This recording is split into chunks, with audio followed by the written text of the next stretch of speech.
Hello everyone. Today we will discuss about the process of syngamy. We have discussed about the transfer of gamete and the next step is syngamy, means fusion of gametes. That is also known as fertilization. In the case of plants, the fertilization is double fertilization. How is it possible? That we will study.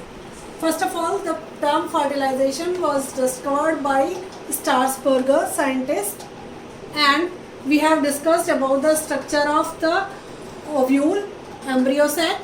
It is having antipodal cell towards the chalaza end, towards the micropylar end.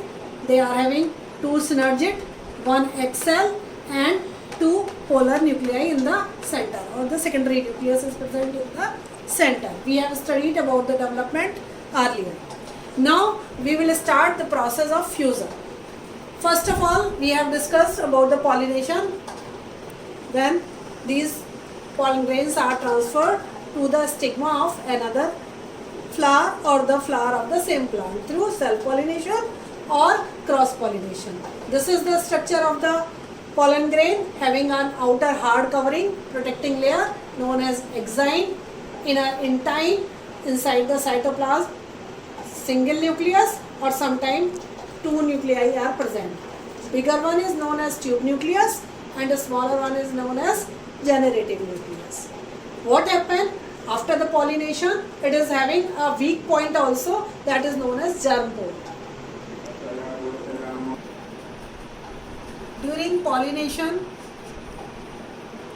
there are sugary substances secreted by the stigma, and by the absorption of this sugary substance, the pollen tube formation takes place. This pollen grain germinates and a tube arises from this weak point, that is known as germ pole.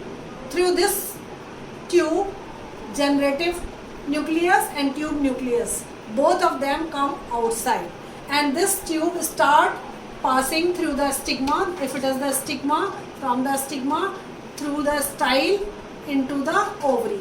Style may be hollow, having a canal, or it may be solid also.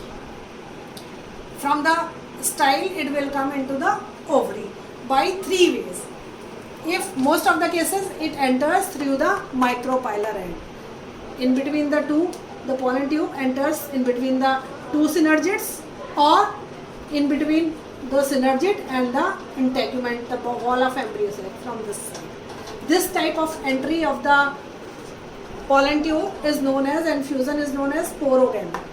It is most common in most of the plant. It does take place. Sometimes this pollen tube enters through the chalaza end, opposite to the micropyle end. It enters and comes here, from here only.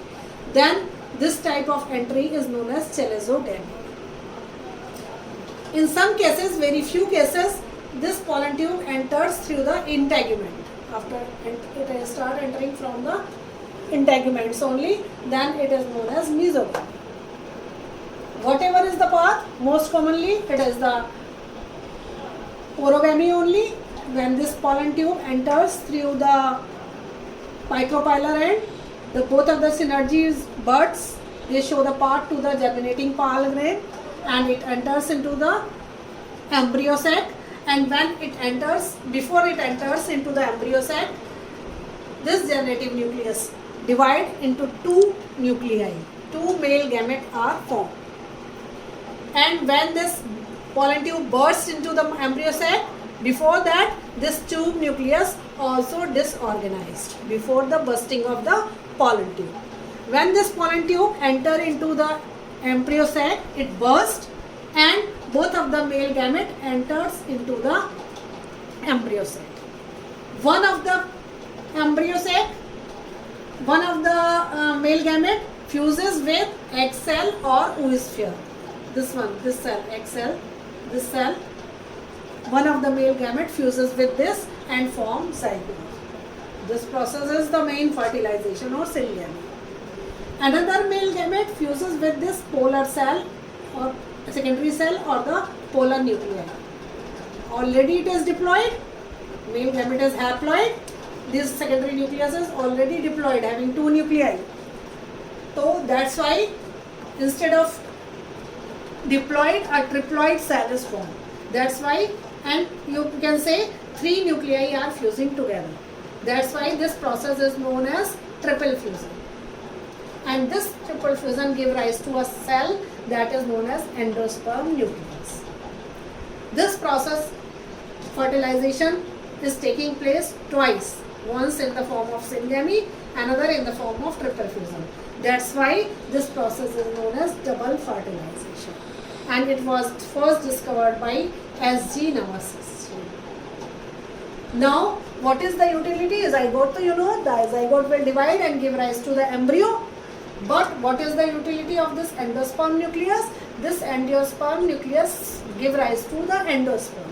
Endosperm is that portion of the developing embryo sac that is providing nourishment to the developing embryo. So first the endosperm formation take place. What happens? This cell of the endosperm start dividing. If it is dividing into many nuclei only, then this, and it is not followed by the cytokinesis, means cell wall formation does not take place, then this type of nucleus is known as nuclear endosperm. Coconut is the example. But in most of the cases, the karyokinesis is followed by cytokinesis. Along with the nuclear division, cytoplasm is surrounded by the cell wall also. Cell wall formation means cytokinesis takes place. That type of endosperm is known as cellular endosperm. Example, petunia. But in some plants, both the endosperm is of nuclear as well as cellular type. Means first, in the first division, this nuclear division yani karyokinesis is followed by cytokinesis, cell wall formation take place, but after that it is only karyokinesis, means nuclei divide only, it is not followed by cell formation. This type of endosperm is known as Halloween type of endosperm. So these are different type of endosperms that are formed first and they are providing nourishment to the developing embryo. Now the zygote will divide and give rise to embryo. The formation of the embryo is known as embryogenesis, that we will study in the next session. Thank you.